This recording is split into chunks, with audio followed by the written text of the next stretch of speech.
back to the OSM channel. I gotta be honest, I'm pretty excited for today's video because in today's video, we're gonna do an unboxing, assembly, and initial review of this Vevor 12.7 foot long firewood rack with cover.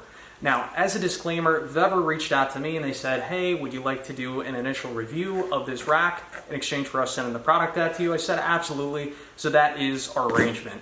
A little bit about Vevor, they sell a wide variety of kind of industrial style products. So they sell everything from chain lifts to patio storage boxes to car tents, firewood racks. I mean, you name it. They sell a wide variety of products. So, you know, it's an interesting company. Now, first things first, when it comes to being shipped out a 12-foot long firewood rack, I was kind of thinking, well, this is probably going to be a really big box, but it's really not.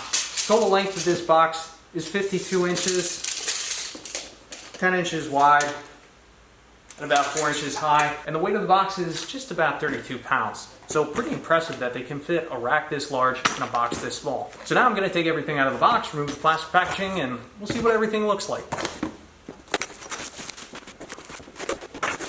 In terms of packaging, although there's not any padding, not that there really needs to be, it is nice that each individual tube is wrapped in its own plastic sleeve.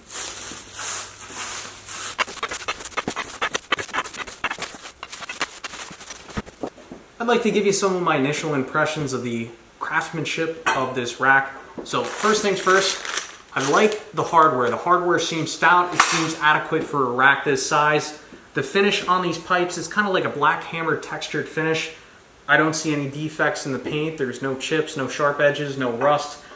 On the ends of all these tubes are plastic caps that'll help keep the dirt and bugs and whatnot out of the pipes. These plates, I think these plates are going to get bolted on in between the rack legs, but I like that they have their logo stamped into this plate. To me, that kind of tells me it's not a generic rack. This to me tells me that they care about their image. And then of course we have the canvas.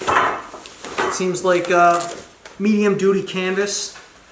Not sure how well it's going to hold up. Of course, time will tell. So let's get this baby assembled. All right, the first thing we need to do is assemble these L frames. So we're going to find a male end and a female end. Insert those two together.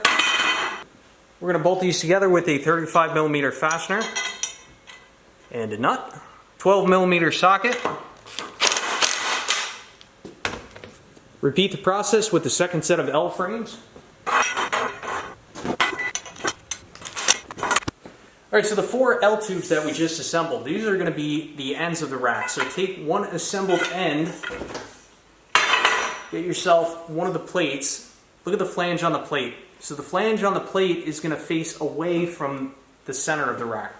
So what we're going to do, position this plate directly on the workbench, grab the end handle, we're going to stand this up, and then we're going to take 4 60mm fasteners and we're going to start threading this through.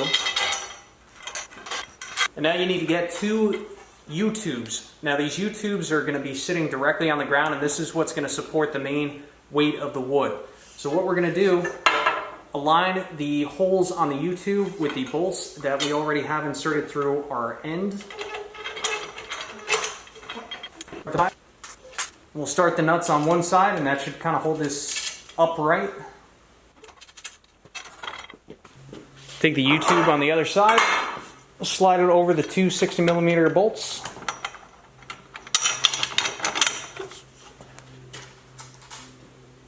Install the nuts on the back side.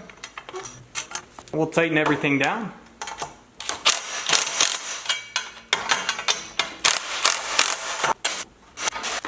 Now, because I'm assembling everything on the workbench here, I'm going to repeat the process, so I'll do the same thing for the other end, and then when I'm ready to assemble the 2 halves together, as well as the middle section, we'll complete that outside.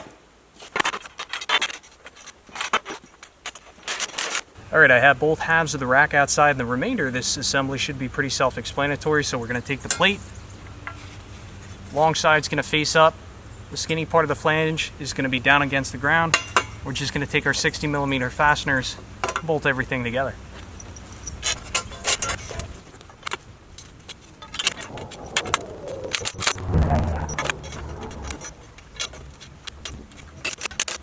Now I want the rack to go in between the grass and the wood line, so I'm going to move the rack over right now. We'll see how this goes.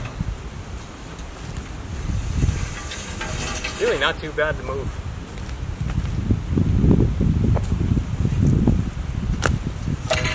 Now if you want, you could leave this rack directly on the dirt. I don't recommend it though, because you're putting a lot of weight on this rack and that flange is fairly small, so the rack is going to end up sinking. Additionally, you're going to have the metal being exposed to moist conditions, therefore it's going to oxidize and rust, so we don't want that. So if you have some old scrap pallet wood or something like that around, I'd recommend you putting it underneath the legs. That's exactly what I'm going to do.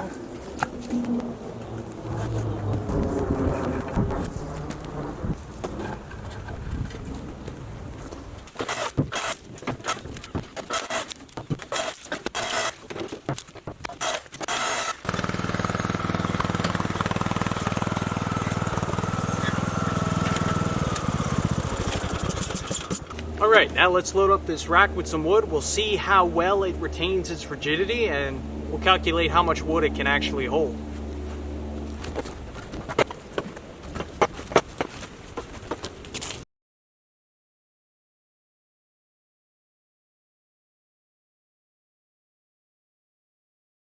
Alright, now that we have this rack loaded up with wood, I want to start nitpicking this rack a little bit. So, online, on Amazon, if you were to go buy this rack, it advertises that this rack can hold 3/4 of a cord of wood.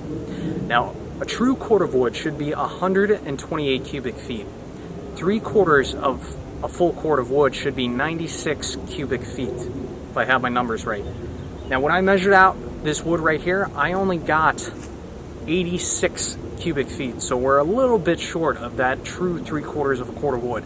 And yes, you could stack the wood a little bit higher above the handles.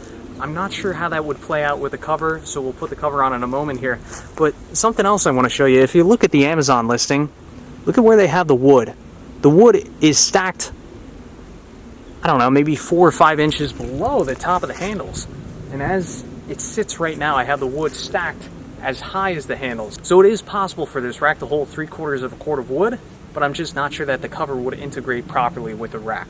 Now, next thing I want to cover, I do like that this rack is nice and high off the ground. Let's take a measurement right now. Of course, I have the rack on some wooden planks, but we're getting a solid 6 or 7 inches off the ground, and that's really good because that allows airflow to get under the stack, and this wood is definitely going to season a lot quicker than it would if it was sitting directly on the ground.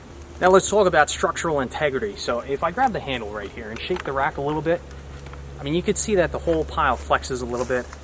I mean, that's to be expected. I mean, what are we dealing with here? 1-inch tube? Yeah, I mean, this is basically 1-inch tubing. Fairly lightweight stuff. I will say that it's impressive that it's able to support this much weight as it is, so having a little bit of flex in the rack is to be expected. Now, if I take the handle and pull it back a little bit, you can see there is a little bit of flex in the handle, but it is completely able to support the full weight of the wood and the wood pressing against the handle, so I think it's going to do its job just fine. Now I'm going to install the cover.